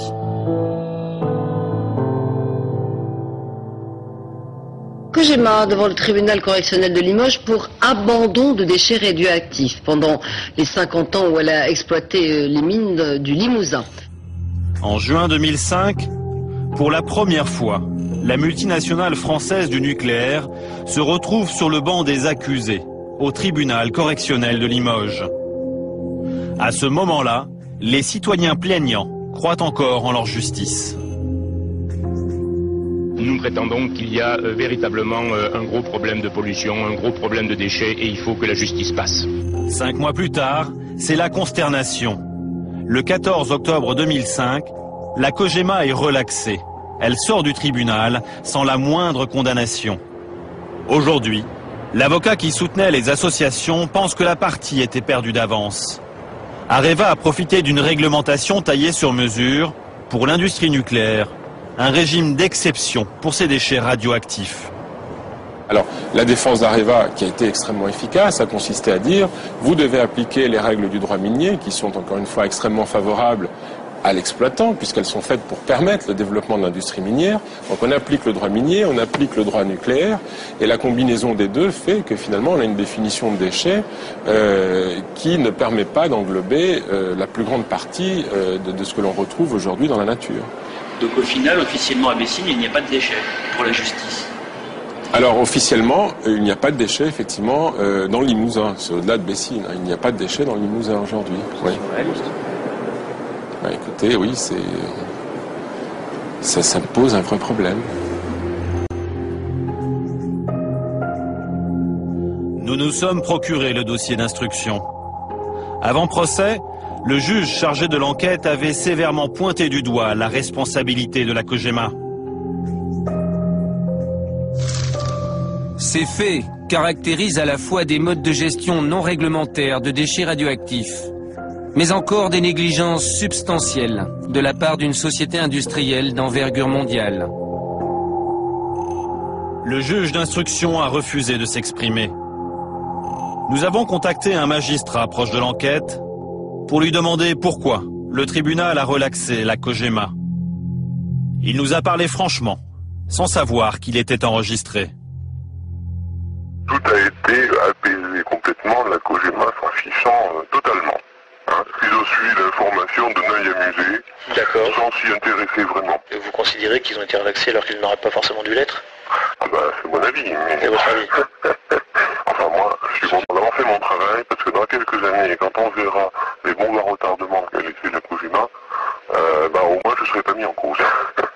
C'est une satisfaction morale. L'impunité pour le pollueur. En France, le droit suprême du nucléaire a supplanté le droit commun. Cette justice qui s'applique à tous.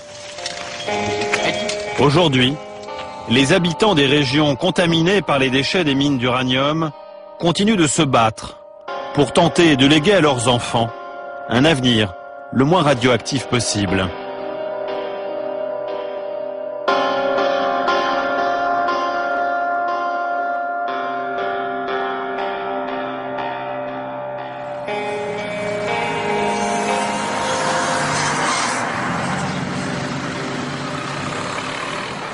En France, le gendarme du nucléaire, c'est l'ASN.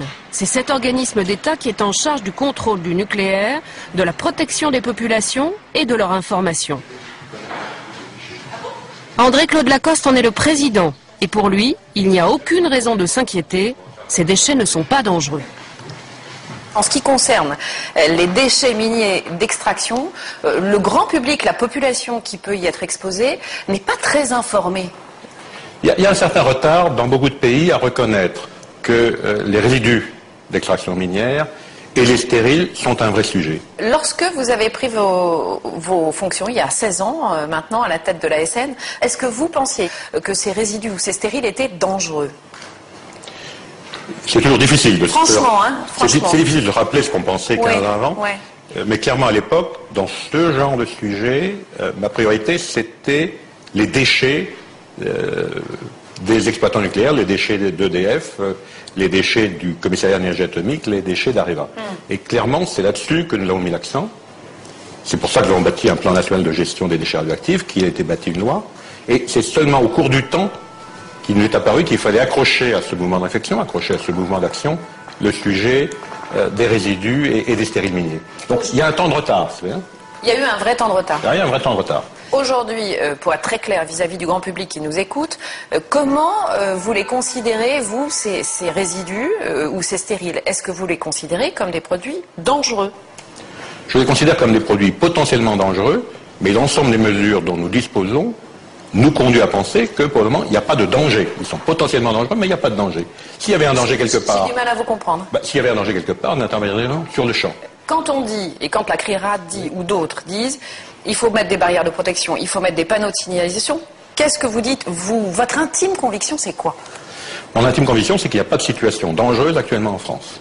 À partir du moment où vous partez du principe qu'il n'y a pas de situation dangereuse, vous êtes en train de me dire qu'il n'y a pas donc de raison de mettre de barrières, de mettre de panneaux, que la population ne doit pas s'affoler. Je n'ai absolument pas dit ça. Je dis simplement qu'il n'y a pas de raison de prendre des mesures hâtives et brusques.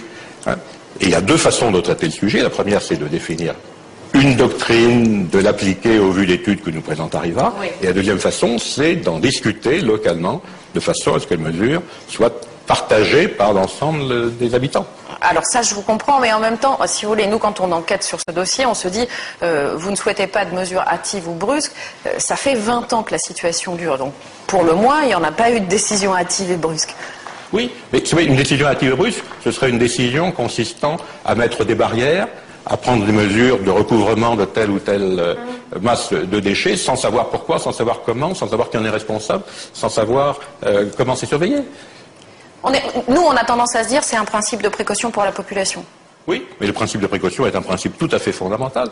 C'est un principe vraiment fondateur pour une autorité de contrôle comme celle que je préside. Mais encore une fois, faut-il que les précautions soient prises dans des conditions correctement préparées. D'accord, et en attendant, on ne prend pas de précautions. Je reviens à quelque chose qui me semble important. Il n'y a pas d'études épidémiologiques faites en France sur l'exposition du grand public, c'est-à-dire des gens qui vont aller sur le parking du stade de football de Guignon, qui vont aller sur le parking de Saint-Priest-la-Prugne. Est-ce que vous le regrettez? Pourquoi est-ce qu'il n'y en a pas? Il n'y a pas d'études épidémiologiques sur l'effet des faibles doses, parce qu'une étude épidémiologique ne peut pas conduire à une conclusion sur ce sujet-là. Donc vous pensez que c'est inutile? Sur les faibles doses, une étude épidémiologique est dénuée de sens. Dénuée de sens? Elle est dénuée de sens. Parce que les effets des faibles doses, s'il y en a, sont tellement faibles qu'ils ne sont pas repérables par une étude épidémiologique.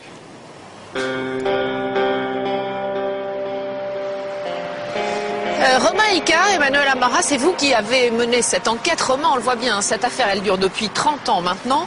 Comment est-ce qu'on en est arrivé à cet état de secret national, entre guillemets, ce manque de transparence totale sur ce dossier? Il faut remettre ça dans son contexte. On est dans l'après-guerre, le nucléaire a fait son apparition et la France, dans un souci d'indépendance énergétique, a décidé de faire du nucléaire le moteur du pays. C'est le nucléaire triomphant. Exactement, c'est le nucléaire triomphant, celui du général de Gaulle. La France doit être un pays nucléaire, il nous faut la bombe et il nous faut nos centrales qui vont faire notre électricité. Dans ce contexte-là, le déchet qui est généré par la création de l'uranium, évidemment, ça passe au second plan. On n'a pas envie d'en parler. On n'a pas du tout envie d'en parler. Et surtout pas au grand public. Et surtout pas au grand public, et ça continue jusqu'à aujourd'hui. Alors justement, on n'a pas envie d'en parler au grand public, Emmanuel, mais est-ce que d'autres savaient, les politiques par exemple? Alors les politiques en sont parfaitement informés depuis une trentaine d'années. Les rapports circulent, ceux qui doivent savoir sont au courant. Et sur le terrain, ça donne une absence de contrôle pendant une trentaine d'années. Nous sommes retournés pour les besoins de l'enquête, dans le Limousin notamment.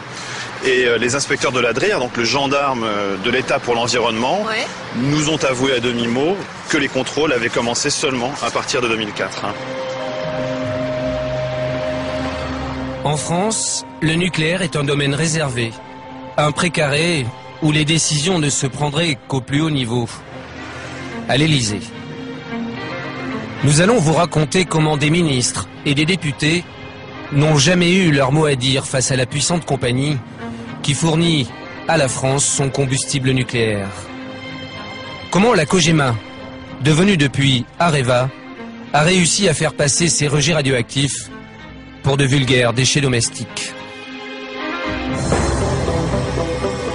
Notre histoire commence en 1991. Un ancien journaliste, Pierre Desgroppes, a été nommé à la tête du Conseil supérieur de la sûreté de l'information nucléaire. Cette année-là, il rend son rapport sur les dépôts de matières radioactives au ministre de l'Industrie, mais aussi de la Santé et de l'Environnement. Dans ce rapport, il consacre un chapitre aux déchets des mines d'uranium françaises. En 7 pages, Pierre Desgroppes pointe tous les dangers à venir, les quantités énormes de déchets, leur dispersion, et surtout il affirme que la radioactivité des résidus de traitement de l'uranium serait sous-estimée. Le résidu contient encore un peu d'uranium, mais surtout la quasi-totalité des descendants radioactifs de l'uranium, et en particulier le radium-226. Les résidus, ce sont ces millions de tonnes de boue radioactive rejetées dans les campagnes, comme ici dans le Limousin, et même dans certaines villes françaises. Selon Pierre Desgroppes, la dangerosité de ces résidus serait négligée par la COGEMA et l'État. Ce spécialiste en radioprotection va nous expliquer que Pierre Desgroppes avait raison. L'uranium, en général, il n'est pas tout seul. Il a des enfants radioactifs, et il en a une douzaine ou une quinzaine. Et on a dit, on se préoccupe que du père, et pas des enfants. Or, il se trouve que les plus toxiques, c'est pas le père, sont les enfants. Et donc, on attire un trait sur les enfants qui sont la préoccupation majeure aujourd'hui. C'est un non-sens scientifique et technique. Ces enfants très radioactifs de l'uranium devraient être pris en compte, car ils restent présents dans les résidus de traitement. Le directeur du laboratoire de la CRIRAD va nous le démontrer. Voici un échantillon de ces résidus, prélevé à Belzane, près de Limoges. Bruno Charéron va le placer dans un spectromètre, un appareil qui va mesurer l'importance de la radioactivité des enfants de l'uranium.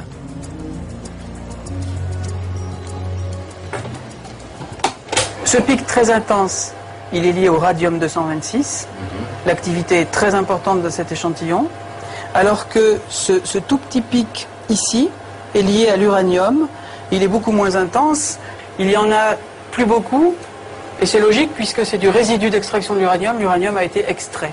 Ce résidu, sa dangerosité est fortement sous-estimée parce que la réglementation, pour faire court, demande de ne prendre en considération que la radioactivité liée à l'uranium, en oubliant finalement la radioactivité qui est beaucoup plus forte, beaucoup plus forte, et qui est liée à ses descendants, le radium-226, le radon, le polonium, le thorium-230, etc.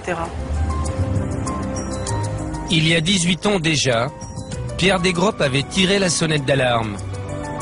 Son rapport est tombé dans les oubliettes des ministères.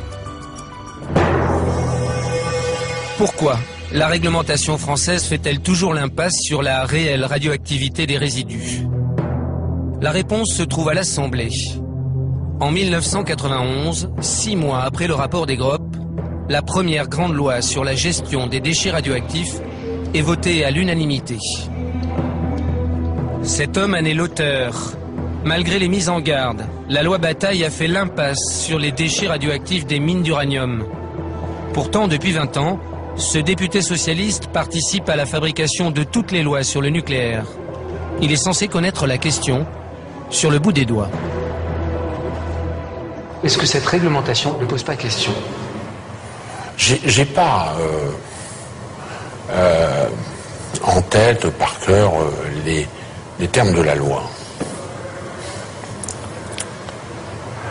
Si l'on prend un résidu des mines d'uranium et qu'on le pose sur un spectrogramme, on va s'apercevoir que l'activité radioactive de l'uranium est assez faible, mais que sur le spectre, le thorium et le radium, par contre, on voit une radioactivité importante. Mais je ne suis pas convaincu que ça ne soit pas pris en compte. Je vous l'assure. Je ne peux pas vous donner là maintenant de réponse précise, mais c'est à vérifier. Nous avons vérifié. Aucun article de cette loi ne prend en compte la dangerosité des résidus. Et le député n'a manifestement pas compris le problème. Quand on imagine que c'est un minerai dont on a extrait l'uranium, il ne doit pas rester grand-chose. Le thorium, le radium, tout ça. Et les enfants de l'uranium. Oui. Plus toxique que l'uranium. Oui. Oui. L'importance de la radioactivité des déchets des mines d'uranium aurait-elle échappé à Christian Bataille? À l'Assemblée, une ancienne députée du même camp politique a pourtant tout tenté pour changer la réglementation. En 1997, Michel Rivasi entre dans l'hémicycle. La COGEMA retraite sur son site de la règle des comptes. La nouvelle députée connaît parfaitement le dossier, car elle a participé 11 ans plus tôt à la création du laboratoire indépendant de la CRIRAD. Michel Rivasi va donc proposer de faire un nouveau rapport sur les déchets radioactifs. Et pour cela, il lui faut intégrer l'Office parlementaire des choix scientifiques, chargé de ces questions à l'Assemblée. À l'Office parlementaire, j'ai demandé à être saisi sur ce dossier de la gestion des déchets radioactifs. Et puis on m'a dit non, il y a le député Bataille, le député Ledéo qui s'en occupent depuis des années, ils sont compétents dans ce domaine, non, occupe-toi de la bioéthique. Alors non, je n'ai pas accepté, et je me suis bagarré, il a fallu que j'aille voir Laurent Fabius, il a fallu que je me bagarre vis-à-vis de certains députés du Parti Socialiste, et j'ai fini par l'obtenir. C'est donc contre son propre camp politique que Michel Rivasi se bagarre. Je vous remercie au nom de l'Office parlementaire d'évaluation des choix scientifiques et technologiques. En mars 2000, après 6 mois d'enquête, lorsqu'elle présente son rapport à l'Office parlementaire, une nouvelle surprise l'attend.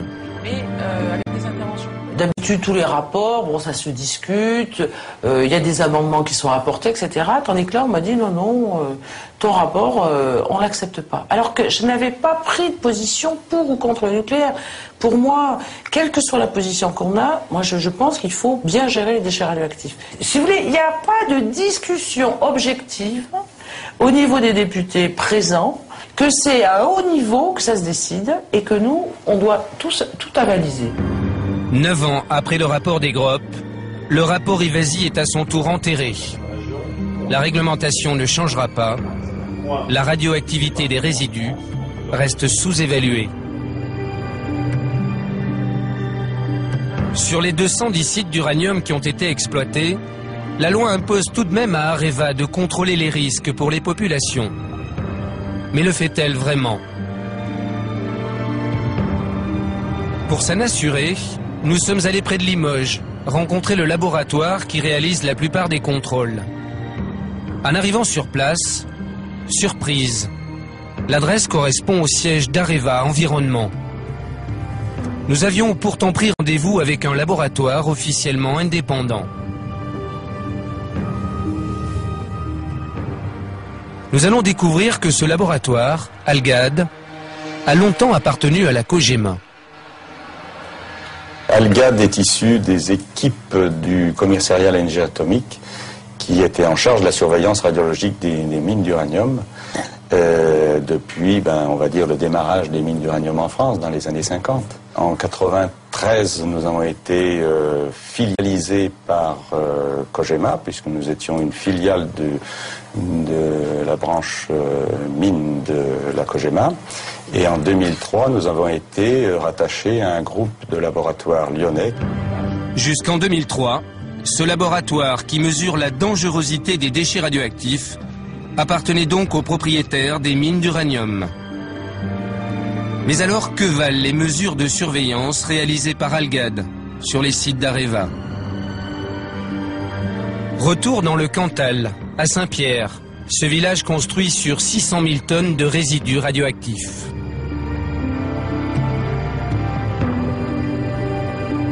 Direction, le lotissement communal. Cet expert du laboratoire de la CRIRAD mesure la radioactivité dégagée par les résidus le long des jardins. 2000 coups secondes, 1000, 800, 700. Nous arrivons à proximité d'un capteur de surveillance placé par Algad pour le compte d'Areva. Et là, on arrive sur une machine qui mesure aussi là Voilà, là on arrive sur un dosimètre de site, c'est ce qui fait les mesures légales. Elles sont bien situées pour vous? Disons que là, au pied de cet appareil, on est à 460 chocs, 480 chocs. Quand on remonte le long de cette clôture, on a des points à 2000 chocs et ça va de 700, 800, 1000, 2000, voilà. Et il est au point le plus bas. Là, je peux pas dire autre chose. D'accord. C'est bizarre. S'agirait-il d'une erreur? Quelques centaines de mètres plus loin, voici un nouveau capteur de contrôle. Là, on est à quel niveau, là, ici?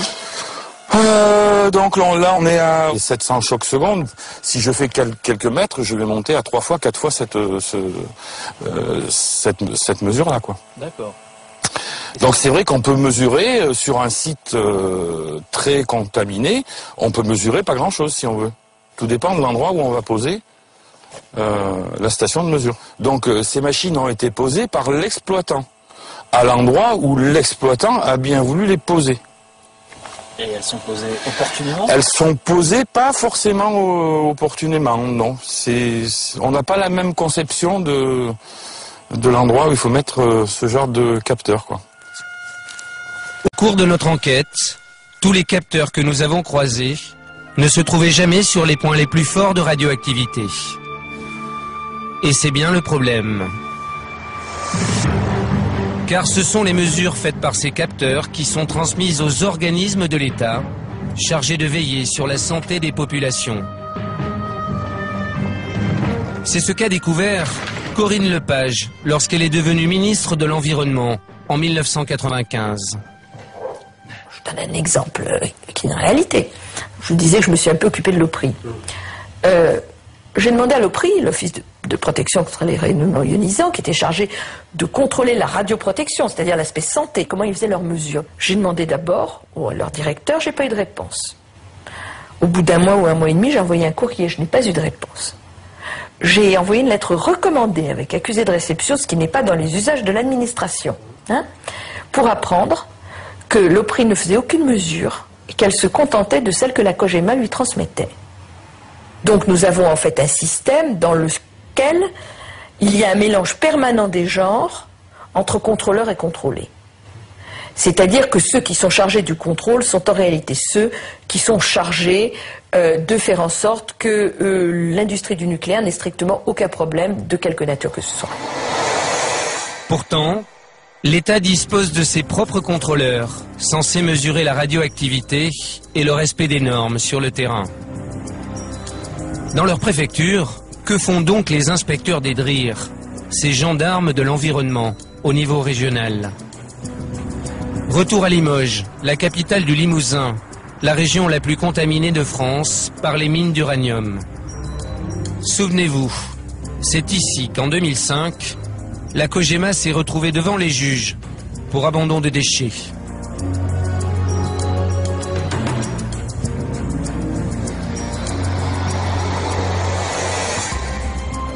L'association Sources et Rivières avait porté plainte. Sur les contrôles qu'effectuait l'État sur l'industriel. Son directeur juridique avait cherché à se procurer les contrôles effectués par les inspecteurs de la DRIR depuis 10 ans. Peine perdue. On s'est rendu compte qu'il n'y avait aucun rapport d'inspection et notamment aucun contrôle inopiné qui avait été fait par la DRIR sur les sites. Donc en fait la conclusion c'est qu'il n'y avait jamais eu aucun contrôle. La conclusion c'est qu'il y avait eu une réception des informations envoyées par Areva, c'est-à-dire un suivi de l'autocontrôle Areva, mais une confiance telle dans l'entreprise publique qui était une connivence telle que la DRIR n'a jamais d'elle-même décidé de faire des contrôles inopinés sur certains sites. Pourquoi les inspecteurs de l'État ont-ils donné carte blanche à la COGEMA? Pourquoi n'ont-ils pas contrôlé les anciennes mines d'uranium? Peut-être parce que ces ingénieurs formés à l'école des mines ont été longtemps placés dans les préfectures par le patron de la Cogema, en personne. Le directeur général de la Cogema, qui était M. Sirota, se trouvait en même temps le patron du corps des mines, c'est-à-dire le patron de tous les gens qui étaient chargés d'inspecter les centrales nucléaires et bien entendu l'usine de La Hague. Et là, il m'apparaissait une incompatibilité totale. Mon collègue de l'industrie aurait été assez d'accord avec moi, M. Borotra, auquel je rends hommage, pour que M. Sirota choisisse entre les deux postes. L'Élysée, à l'époque, n'a pas été d'accord. Jusqu'en 1999, Jean Sirota était le PDG de la Compagnie Générale des Matières Nucléaires, mais aussi l'homme qui pouvait faire ou défaire la carrière des inspecteurs de l'État, chargés de contrôler son entreprise.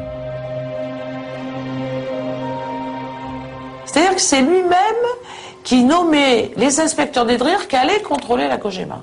Et nous, à l'époque, moi j'étais présidente de la CRIRA, et j'avais fait un recours gracieux en disant, attendez, là ça va pas. Ce monsieur Sirota, il est jugé parti. Il va nommer les inspecteurs qui vont le contrôler, mais on est où là? On est où? Dans l'Union soviétique ou on est en France? Hein, on est dans une dictature ou on est dans une démocratie? Nous avons contacté Jean Sirota. Il a refusé de s'exprimer sur ce sujet. La ministre de l'Environnement, qui avait tenté de limiter ses pouvoirs, affirme que l'industrie nucléaire ne traite qu'avec l'Élysée. C'est pas chez le ministre que les décisions se prennent en matière nucléaire. Jamais. Mais je vois pas un seul exemple où c'est chez le ministre que les décisions se sont prises. Ça se décide d'abord au sein du lobby nucléaire, qui, je suppose, propose au président de la République. Je ne sais pas comment ça se passe, mais enfin, je suppose que c'est quelque chose comme ça. Et c'est au niveau du président de la République que les grands choix se font. Faut pas rigoler, c'est pas au niveau des ministres. Au printemps 97, quand Corinne Lepage quitte son fauteuil de ministre, une écologiste pure et dure va la remplacer. Mais il lui faudra aussi s'incliner. Dominique Voynet n'était pas disponible pour en parler, mais nous avons retrouvé le conseiller de la ministre de l'Environnement jusqu'en 2001. En arrivant au gouvernement, Roland Lagarde et sa ministre verte connaissent bien le problème des déchets des mines d'uranium. Ils vont tenter de faire passer les fameux résidus dans des installations nucléaires de base, des INB, des sites sécurisés comme les centrales nucléaires.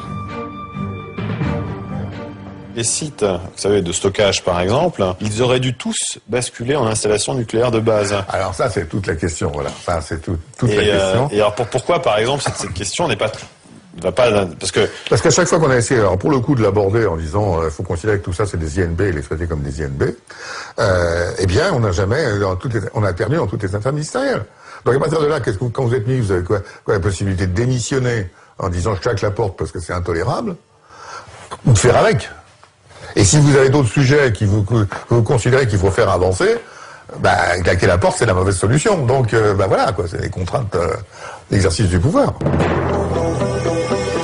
Il y a 18 ans, Pierre Desgroppes avait insisté sur la nécessité de mettre les 50 millions de tonnes de résidus radioactifs à l'abri. Ils devraient être soumis à la législation des installations classées, et même dans certains cas, à celle des installations nucléaires de base.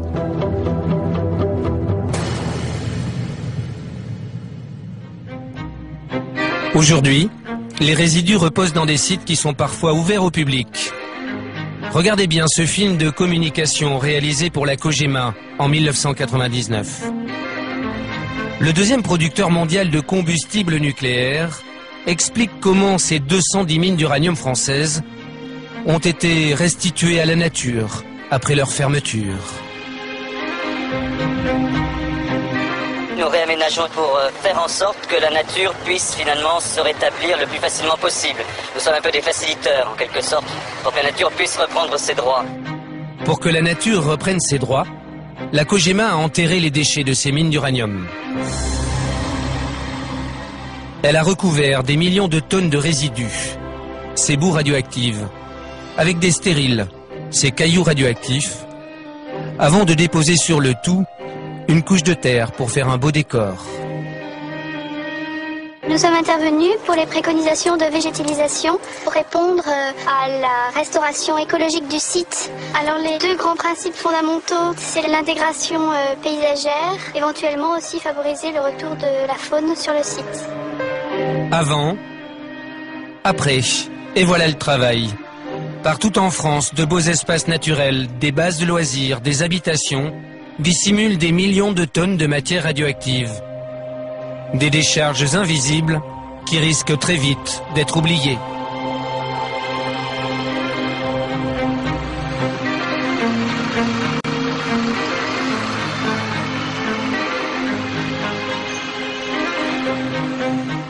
Est-ce que c'est bien vous qui avez la main sur ce dossier? On vient d'entendre Corinne Lepage et Dominique Voynet qui ont eu le sentiment à chaque fois d'être écartés du dossier du nucléaire.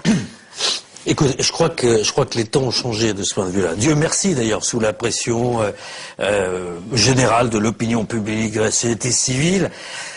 Ce qui était un peu un truc caché, un peu caché. Je parle pas de jugement de valeur, je constate, parce qu'il y avait une espèce d'origine nucléaire, militaire. Il y avait d'abord des sites militaires. C'était le domaine réservé du président de la République. C'était un domaine globalement réservé pour gens sérieux qui pensaient à l'avenir, à la place des autres, ou de la société civile, bon. Donc ça, c'est vrai. Ça fait 20 ans maintenant, même plus de 20 ans, que 300 millions de tonnes, c'est pas rien, ont été disséminées dans 25 départements français. Ça veut dire qu'il y a plein de régions concernées. Est-ce que vous avez le sentiment que c'est un problème grave qu'il faut prendre enfin à bras-le-corps? Non, c'est pas bien d'utiliser des résidus, des éléments excavés de mines, de ça ou d'autres choses d'ailleurs. C'est pas le seul sujet. Pour faire des remblais, et de surcroît, à quelques endroits, on peut faire des quartiers à côté, un stade municipal ou je sais pas quoi. Bon, moi, mon problème est assez simple, c'est récupérer le retard, être transparent et pour prendre les mesures, avoir de l'information objective. Et en même temps, mon métier aussi, ma responsabilité, c'est d'être prudent dans tous les sens. Prudent, principe de précaution, et prudent pour qu'il n'y ait pas un affolement là où c'est pas objectivement justifié. Je me méfie des deux. On vous sent très concerné par le sujet, on sent que vous avez envie de prendre des décisions, mais vous savez ce que c'est quand on est dans les bureaux, on est parfois un peu loin de la réalité. La réalité, c'est ça. La réalité, ce sont ces bouts de résidus ou cailloux qu'on a rapporté des endroits où nous avons tourné. Donc vous les voyez, il y a le sigle nucléaire, je prends ça avec délicatesse parce que ça peut être dangereux. Je branche un Radex et on va voir ce que ça donne tout de suite. Donc vous entendez que le compteur crépite. Le compteur est en train de monter, il est à plus de 8, 9... Ça y est, il sature, le compteur est en train de saturer, donc on est bien au-delà des normes. Ça veut dire que si on reste autour de ce boîtier pendant un certain temps, il y a des risques non négligeables de cancer. Je ferme, boîtier plombé, je ferme, c'est pas la peine qu'on prenne des risques et qu'on vous en fasse prendre. Ce qui nous a étonné, nous, c'est que ça, on l'a trouvé dans des sites où il y a des enfants qui vont jouer. On l'a trouvé au bord d'une rivière. Mais pourquoi on fait? On l'a trouvé près d'un parking, d'un truc de ski de fond. Donc vous comprenez, il y a des enfants qui vont là. Et pourquoi vous n'avez pas téléphoné ce jour-là que je viens de voir? Ah ben écoutez, on vous téléphone quand vous voulez. Mais non, mais attendez, mais voilà, c'est là. Ça dans un... Enfin, je veux dire... Non, mais c'est là, c'est là. Si vous m'expliquez que vous trouvez un produit dangereux... D'abord, vous avez une obligation légale, qui est l'article 40. Ouais. Vous devez me prévenir, c'est une obligation, enfin, toute personne détentrice de l'autorité. Vous aurez dû aller immédiatement chez le maire, chez le procureur de la République, chez le ministre, dire, attendez, là, il y a un truc qui va pas du tout dans ce pays. Mais vous vous rendez compte que vous avez gardé ce secret. Mais non, pas du tout. C'est pas un secret, on vous le dit à vous, ministre. C'est encore plus important. Avec retard, avec retard. Et au moment où on dit, et vous le dites plus qu'un autre, à monsieur et madame tout le monde, triez ces déchets, éteignez les lampes avant de sortir, faites attention, ne faites pas trop couler l'eau quand vous brossez les dents, etc. Si on a l'impression qu'il y a deux poids, deux mesures, c'est qu'à nous, on nous demande de changer nos habitudes radicalement, et vous avez raison de le faire, et que d'autre côté, il y a des déchets autrement plus dangereux. Vous savez, il n'y a pas de poids, deux mesures. Le seul problème qu'on peut avoir, c'est pour tout le monde. Le faire, que ça traîne pas, que ça soit pas reporté au lendemain, parce qu'il y a un autre enjeu. Mais vous sentez ce que je veux dire, Les Français, ils ont le sentiment qu'on leur demande de faire des efforts. Moi, je peux vous dire que j'en demande, enfin, c'est la moindre des choses. Je demande juste à Areva, qui maintenant est responsable, clairement, juridiquement, et entièrement de faire son boulot. Je demande d'avoir le rapport d'enquête, je demande d'avoir, enfin la radiographie maintenant, on l'a. On va vérifier avec les préfets qu'il n'y ait pas des endroits où il y a des enlèvements d'ordre banal, mais qui pourraient être peut-être pas si banal que ça. Bon, c'est même très très peu, si c'est pour aller faire un lotissement, c'est pas pareil qu'un poil plus pour aller faire un truc, je sais pas où. Enfin bon, donc il faut analyser tout ça. On s'est mis en situation de le faire. Voilà, c'est tout ce que je peux vous dire. Clôturer, mettre des panneaux, tout ça, dans un an, tout est fait. Oh ben, non, plus vite que ça. Moins que ça. Ah oui, oui. Oh bah oui. Mais vous savez, je veux dire quelque chose. Un truc comme ça, c'est pas plus compliqué de faire vite. Donc on peut dire à nos enfants que le problème sera réglé. Ce sujet-là, c'est-à-dire les résidus des fermetures du passé, qui ont été traités de manière négligente, on peut le dire comme ça, ce sujet-là, oui, sera traité, oui.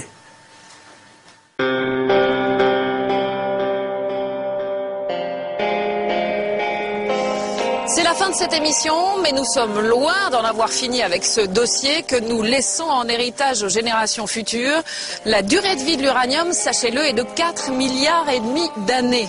On se retrouve au mois d'avril pour une nouvelle enquête de Pièces à conviction. Dans un instant, Soir 3.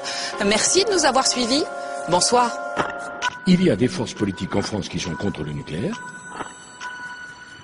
C'est une absurdité, car le nucléaire est une énergie propre.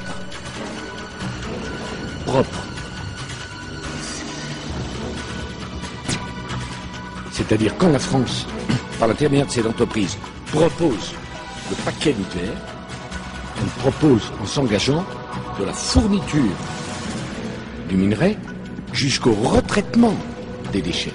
Qui est capable de faire ça? Dans des conditions de sécurité exceptionnelles. Dans des conditions de sécurité exceptionnelles.